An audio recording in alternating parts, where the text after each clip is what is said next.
What is up, YouTube? Today we are going to be learning how to rebuild the rear caliper off of our 1989 Harley-Davidson Sportster.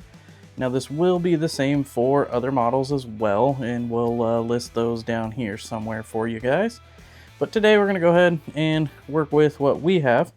Now this procedure will have to be done off of the bike, unfortunately, so you will have to take your whole bracket and caliper off, and we can do this on the bench. Now the main thing we are going to be doing is replacing the piston and seals inside of the caliper itself. But since we are this far with it off the bike, I would recommend doing the pins and bushings for the bracket, as well as new brake pads, as well as one-man speed bleeders. These are a game changer. I highly recommend those. But without further ado, let's dig into this thing.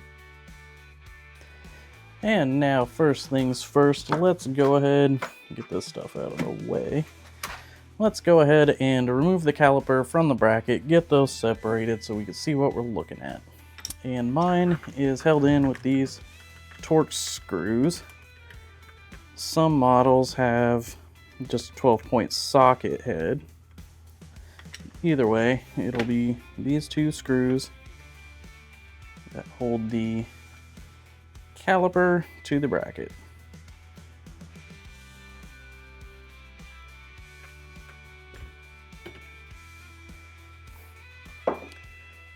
And we can go ahead and just slide those apart.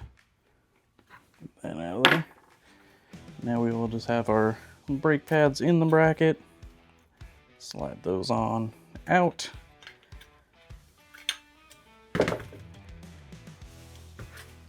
Slide them out. Sometimes they're a little stiff. There we go. And then I am going to move on to the caliper here. Now, the main thing we're trying to do is get this piston out of there. And to do so, we got to remove, there's a little lock ring in there, a rubber boot, and then we can get the piston out. We'll start with just a little pick, try and dig that lock ring out, which is usually the hardest part. Well, we're just going to go ahead and tear the boot out since it was tearing and coming out anyways. But now we can kind of see that that locking ring in there. We got to get that out. It's kind of a pain in the butt. There we go.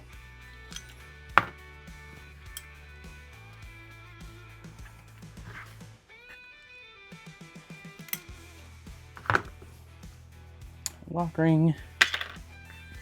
And now if you are lucky, this won't be too crusty, and you can sometimes just pull the piston out. But I think ours is crusty. It's not going to pull out. But what we can do is take a rag, stuff it on in there, and then we will take an air hose and blow through the I guess port, the brake fluid port, whatever, where you took the banjo bolt out of. We'll just blow compressed air through there. It should pop that piston right on out. Be very careful, don't get your fingers in here, it'll pinch them. There we go. And that piston comes right out of there.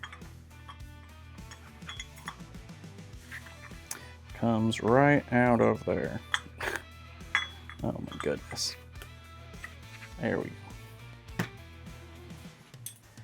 And then after that, there will be a little seal down in there. You can kind of see it. Come on, focus. There's a little seal in this groove here. We need to get that out because we are replacing that also. Go ahead and just take our pick. Pull that out. And now we'll need to clean this up. I'm just going to run mine through the parts washer. Should get most of that out.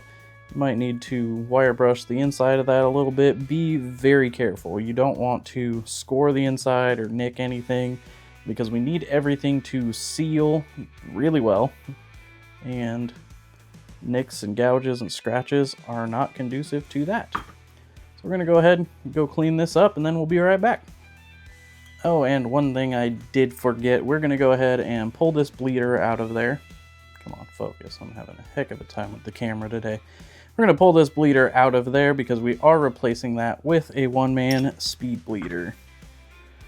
Go ahead, get that loose, and then get it out of there.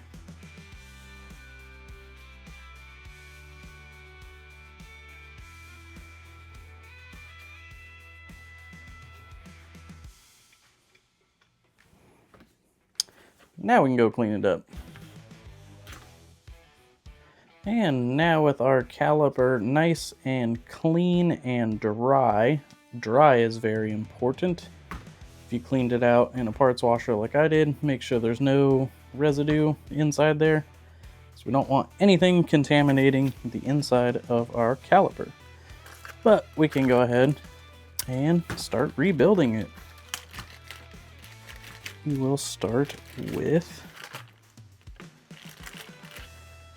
our seal that goes on the inside. Now we do want to coat all these parts in .5 brake fluid before installation.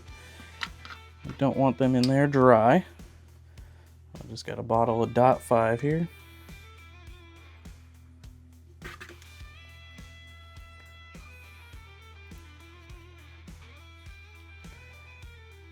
Let's get it all nice and slicked up.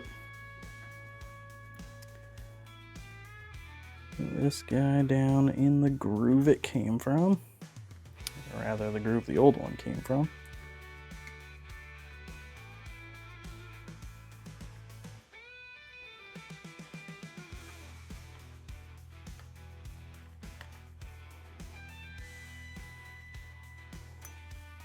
There we go. That guy is in there. Now we can take our new piston. Same thing, we're just going to grease this guy up with .5. Put it on in there.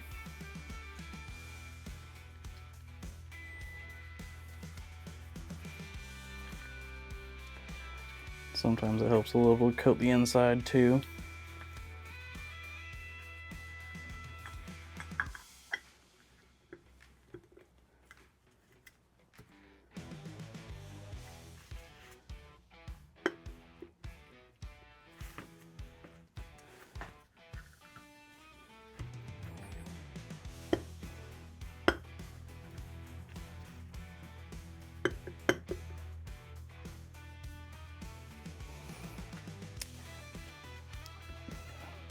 It is kind of a pain in the butt to get it in there. You want to get it in there perfectly square, and you'll feel it'll go down. There we go. It goes down pretty easily. You don't want to like force that in there and start gouging the metals.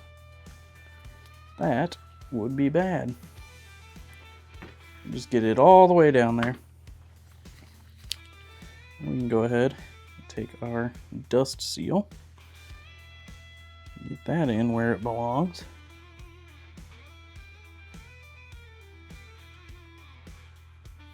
Should I have?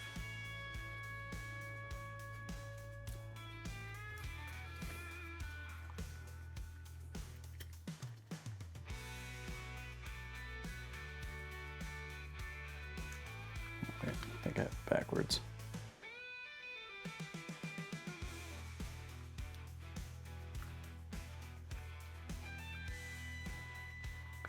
There we go. Get our dust seal down in there. And then we have to fish our retaining ring down in that groove after it.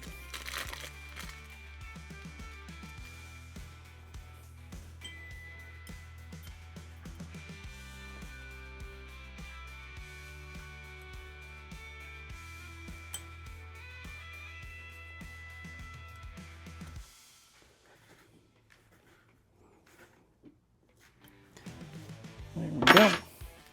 And once you get your retaining pin down in the groove, we can go ahead and put our bleeder screw back in. Now do take note which side yours came out of. Oh, come on, focus. Take note of which side the bleeder screw came out of, because it will thread in both sides. So it can be either or, but it is going to be dependent on which side of the bike your brake came off of, and you want to make sure the bleeder is always on top. So whatever hole is going to be the top hole on whatever side your bike brake came off of is where your bleeder is going to be. And now our caliper is rebuilt. We can go ahead, set that off to the side there, and move on to our caliper bracket. Then we can go ahead and get these rubber grommets out of there, which mine feel more like plastic than rubber these days. That's half the reason we are replacing them. Now, I'm just going to go ahead and cut my old ones off. I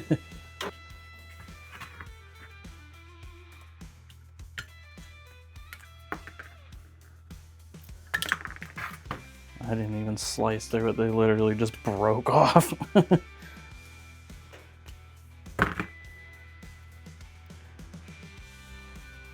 These things are crusty and don't want to come out. There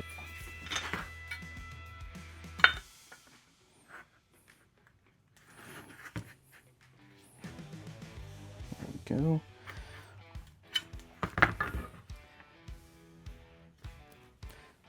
There's one. And there's two. Now we can take our pin rebuild kit and replace those little bushings.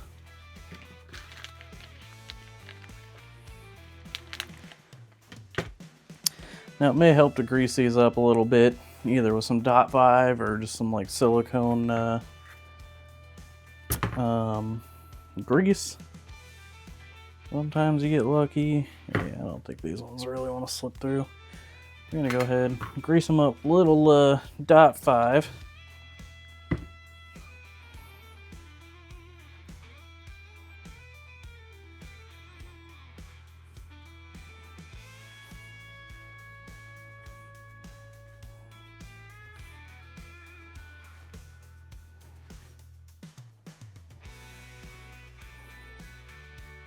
No, it's too greasy. I can't get a good handle on it.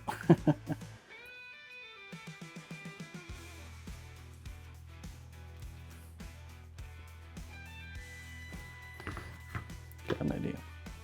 We use our pins to push it through. Look at that. 10% smarter than the tool. So I want to use the pin to push it through again.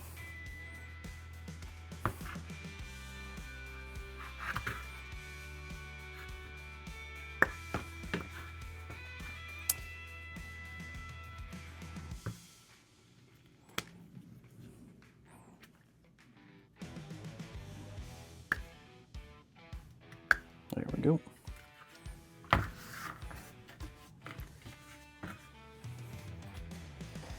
And then I am not going to use the pins that came with my rebuild kit because they're just black oxide coated. And the ones that came off of my bracket are chrome. So I'm just going to clean these up and reuse them. But we got pins just in case we ever need them down the road. Now we can go ahead and take our brake pad kit, and it's got those the metal bits that we took off. We can replace those, put our new pads on. Well, the pad shims that came with my pads are the wrong ones, apparently. So we're going to go ahead and just reuse our old ones because they are in okay enough shape. Do My camera is having a heck of a time focusing today. Jeez. So we'll just reuse our old pad shims. If yours are in bad shape, just make sure to get the right ones and replace them.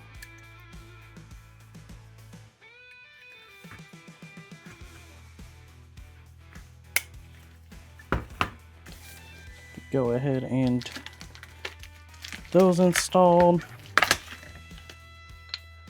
Go ahead and get our new brake pads on.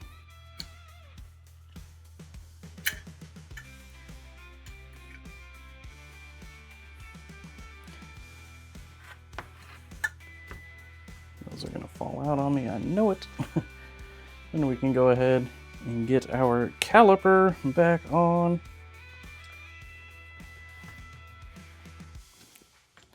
And put our pins back in.